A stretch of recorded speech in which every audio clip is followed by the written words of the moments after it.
Welcome to Game Devs Play Games, where you can watch games and practice game design. We are here today for the Spooky Scary series. Resident Evil 7, which, I mean, it's Resident Evil. It's Resident Evil. I mean, it's everyone knows about this game at this point. Yeah, it's kind of the whole concept is Capcom going back to the roots of what made Resident Evil scary. And then layering in some seeds of Outlast. You'll see. Definitely layering in some seeds of Outlast. So I've never played this. Maybe you have. I've played a little bit. I've played about the first couple hours of the game. I'm bad at it. Hopefully, if you're new to the show, which you might be. I mean, we don't usually play super popular games in the show. What's a game? This is we break things down and look at game design. So ideally, we're going to learn some things about horror games through this. Yep. But not even ready for this. Oh god. Just the scariest part of the game right here. What's wrong with her teeth? I know, it's just like it's uncanny. Yeah, I was trying to tell my brother this, like, oh, she's not that freaky. I'm like, dude, she's freaky as hell. Look at that. I mean, like, there's definitely a like kind of weird quality to, because they have like a camcorder film grade like over it. So like her skin seems really washed out compared to some other features. Yeah. And it like weirdly prioritizes what you look at and kind of makes her seem unnatural and sickly almost. Yeah, right. Yeah. Nice blood on her arms. Yeah, I know, right? It's like, oh. But yeah, there's something uncanny about like the way that her mouth moves and her teeth are too defined. Yeah. And that's Uncanny Valley. Yep. I think it can be more uncanny, for sure. Well, yeah, I mean, let's look at Tarkin from Rogue One.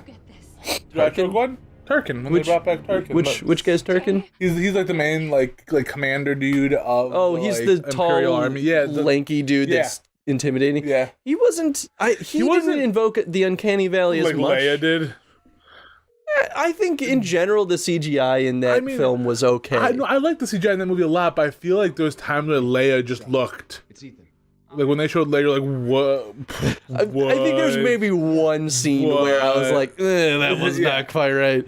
But every other scene where Tarkin was solid. Like a lot of people were complaining it was Uncanny Valley, and I'm like, there's a couple of moments, I guess. They also do a lot to mask it, right? Like they show him from behind, or they silhouette him in shadow. And they'll kind of get through it fast, yeah. And so I think that it was passable. You're passable. Thanks. Yeah, no problem, buddy. But for a film that was trying to like integrate CGI and make it feel as though it was real, they did a good job. That's about as good as it can get right now, I think. Yeah, right. But no, she's definitely terrifying. Mia, your wife, is just... Yeah. I mean, like, do you think that was almost intentional? Well, and I'm thinking so. I think it's just like, cool, let's just make you really just uncomfortable early on. It's a bit of a meta horror, I would say, because, like, it's a horror game, sure. Yeah. And invoking the Uncanny Valley through its graphics seems like a weird way of reinforcing horror through the art. In a sense, yeah, I would agree with you. And like it does that good idea of making you just feel uncomfortable. It makes that like that suspense in your body because you're just like, oh, something doesn't feel right. Right. It doesn't look right. And you know, it may not feel the same, but there's actually a principle in a lot of horror media, like film and games both. There's a type of audio, I don't know what it's called, but it's like a low undertone that our ears can't register. Okay. That's often used to create a sense of dread.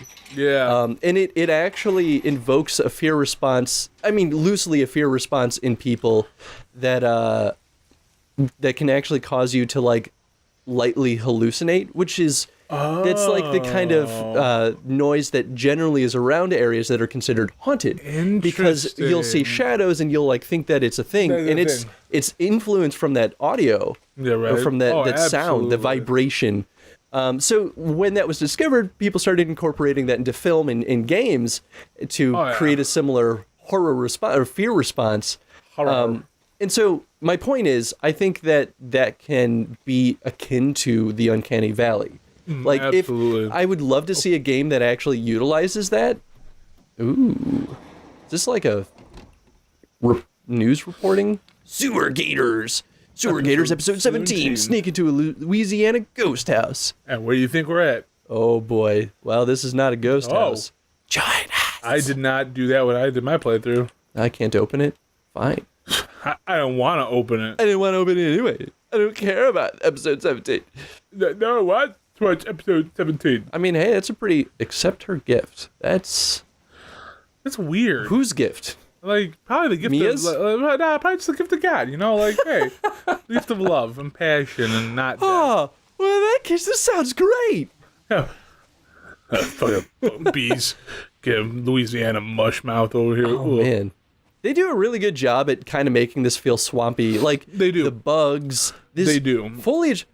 Shout out to the zombies. It's totally a zombie. Can you follow him? No, because he disappeared as soon as he went behind this branch. That's why they put this branch here, so they gave him a good disappearance. Yeah, right. To be like, I could have been an asshole and tried to like get a good glimpse, like right through these branches while I was back there. If they like made up for that, and they just like he spots you and kills you. That would be amazing. I would totally love it if that would happen. I would love that. I would be like all about that. This is why we should make a horror game, Tony. Yeah, I'll pee my pants.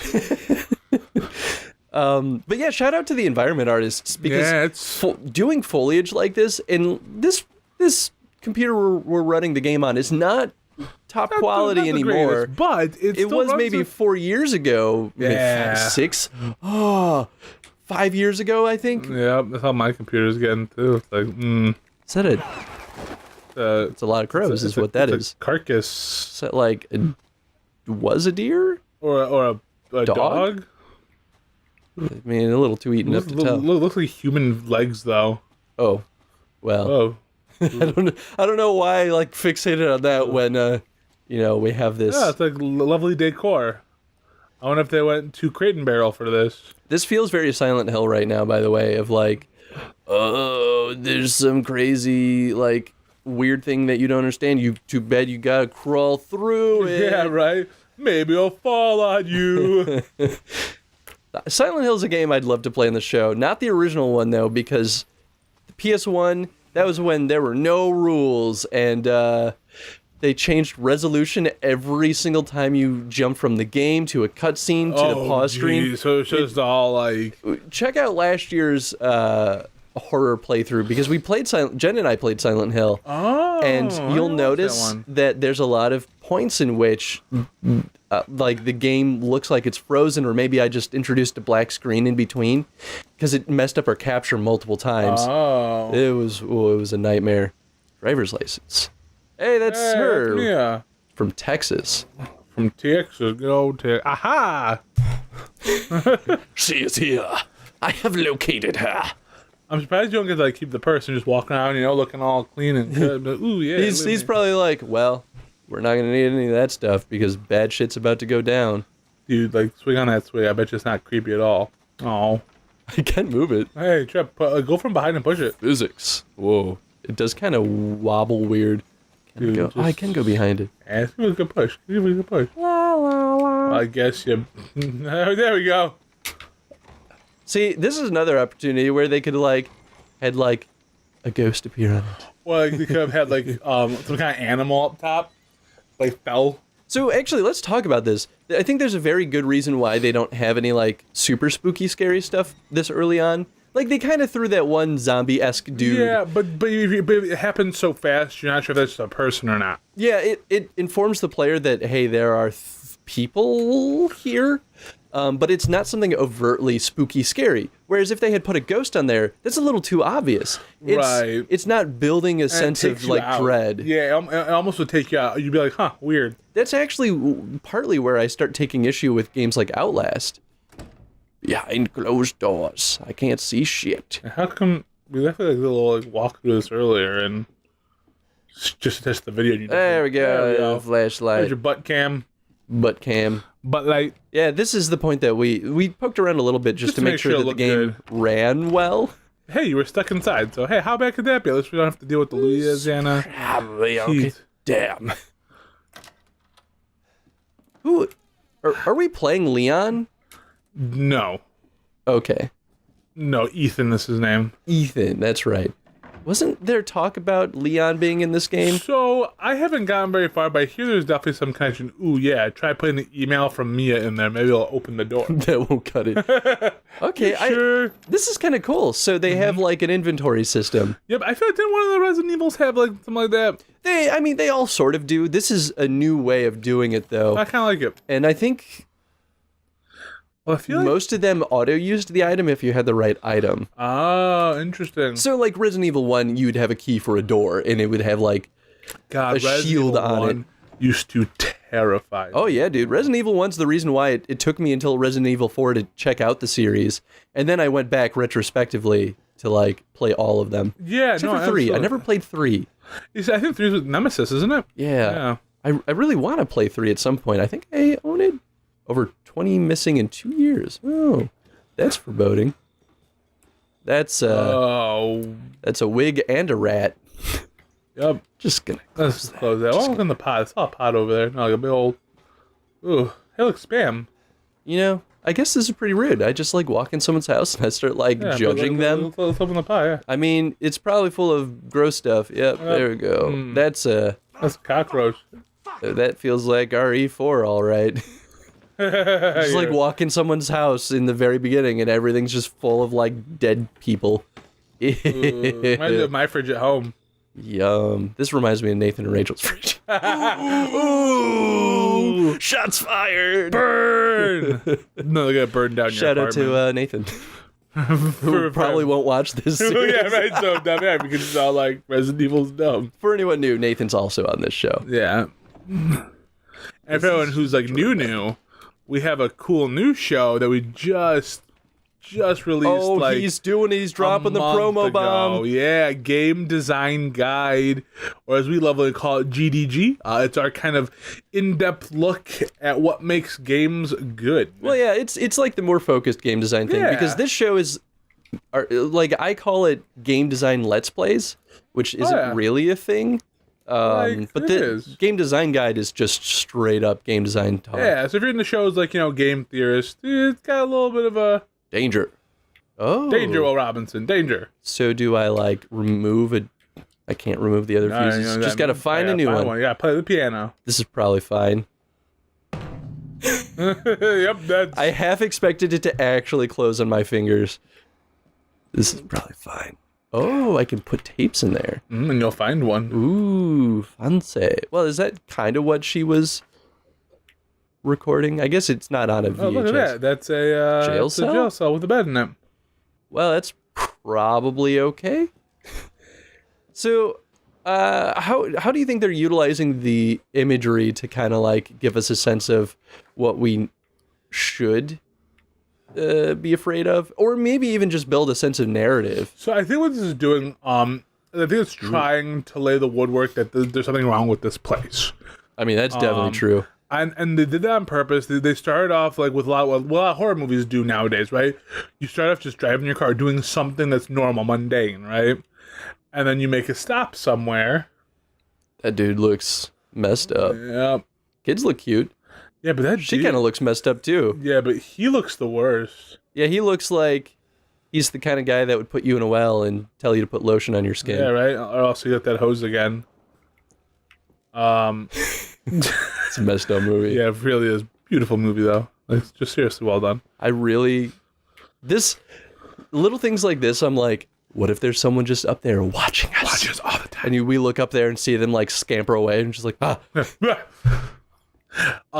And so I think it does a good job of being like, hey, everything's fine until everything's not fine.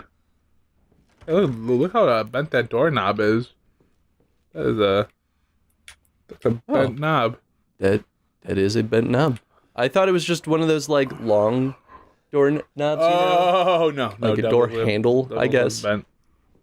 Have I been in here? I have been in here. Yeah, but I think there's an upstairs, though.